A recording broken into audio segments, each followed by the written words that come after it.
Bonjour et bienvenue, voici notre tour d'horizon économique, géopolitique et boursier. Nous sommes le jeudi 24 janvier et pour comprendre comment tourne la planète finance et lorsqu'elle tourne autour du forum de Davos, c'est sur la bourse au quotidien et nulle part ailleurs et l'épisode du jour s'intitulera, justement, vous voulez retrouver le moral? Mais faites un crochet par Davos. Les orateurs qui se succèdent sur les grands plateaux de Davos, les grandes tables rondes qui réunissent tous les puissants de ce monde, eh bien, on s'applique à véhiculer un message rassurant et optimiste. Avant même d'avoir entendu Madame Lagarde s'exprimer, ou Monsieur Bin Hu, l'ancien vice-président de la Banque centrale de Chine, ou encore Jamie Dimon, le président de JP Morgan, déjà un constat. Davos a rassemblé cette année plus de 1500 jets privés. C'est le plus grand rassemblement d'avions privés de l'histoire de l'humanité. Même à Las Vegas, on dépasse rarement les 500 jets privés lorsqu'il y a un gros événement électronique ou automobile. Là, Davos, 1500 jets privés pratiquement. Tous les constructeurs du monde, que ce soit Dassault, Embraer, Jetstream, voient leur modèle exposé à, on va dire, l'appétit, voire la reconnaissance du monde entier. 1500 jets privés, ça en fait un petit peu du kérosène brûlé pour un forum où justement on évoque les problématiques environnementales, le CO2, etc.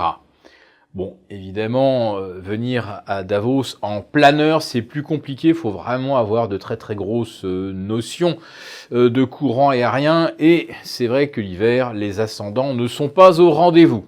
Mais enfin, quand même, 1500 jets privés, c'est quand même assez étourdissant.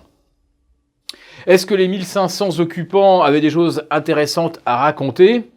C'est à croire qu'on leur a délivré justement avant qu'ils se posent à Davos le texte standard en disant que oui, il y a peut-être des signaux de ralentissement, mais que non, il n'y a rien de bien méchant pour l'instant, pas de vrais signaux pré-récessionnistes.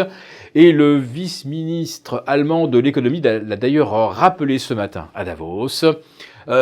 Oui, il y a peut-être un ralentissement, mais ponctuel seulement en Allemagne, et du one-shot, hein, c'est juste le petit souci des véhicules émettant trop de CO2, on abandonne le diesel, tout ça, ça oblige à reconfigurer un petit peu l'industrie automobile. Donc il y a eu un petit trou d'air, mais on va s'en sortir très vite.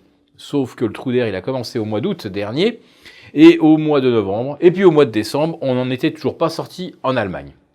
Et puis le vice-ministre de l'économie allemand, dont le nom m'échappe, il me pardonnera, a déclaré quelque chose aussi qui va faire certainement grand plaisir à Emmanuel Macron, ça manque d'Europe. Oui, il n'y a pas assez encore de coordination.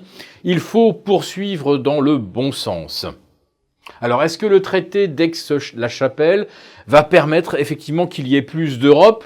Alors, j'ai lu un petit peu en diagonale les diverses parties du traité. J'ai surtout l'impression que qu'il y aura plus d'OTAN plutôt que plus d'Europe. En tout cas, ça veut dire certainement que la France va devoir subordonner un petit peu plus sa stratégie et sa diplomatie aux impératifs de l'OTAN, et qui recoupe souvent ceux de l'Allemagne et réciproquement. Donc, sur le plan économique, depuis Davos, vous n'entendrez pas qu'il y a un vrai risque de ralentissement cette année. Vous n'entendrez pas non plus parler de la grogne sociale. Alors, ce matin, monsieur Patrick Pouyanné, le PDG de Total, était également interviewé à Davos. Et on lui demandait, alors les gilets jaunes, que se passe-t-il ? Et il a dit, il ne se passe presque rien. D'ailleurs, vous pouvez venir à Paris, touristes, vous pouvez vous promener, vous ne risquez rien.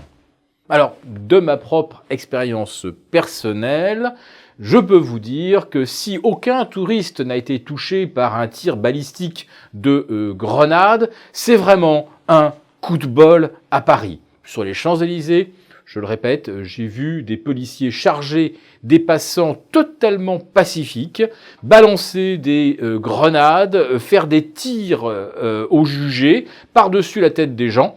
Et avant que je m'enfuie avec mon épouse, j'ai pu constater qu'effectivement, coup de chance extraordinaire, personne n'avait été touché en haut des Champs-Élysées.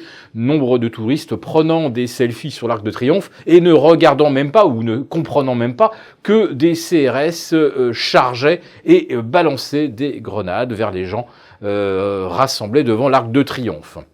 Voilà donc. Il n'y a pas de problème de gilets jaunes, de contestation en France, donc tout va bien. Et le mouvement des gilets jaunes, bien sûr, ne prolifère pas dans d'autres pays, donc il n'y a rien à craindre. L'ultra-richesse réunie à Davos peut continuer de dormir sur ses deux oreilles.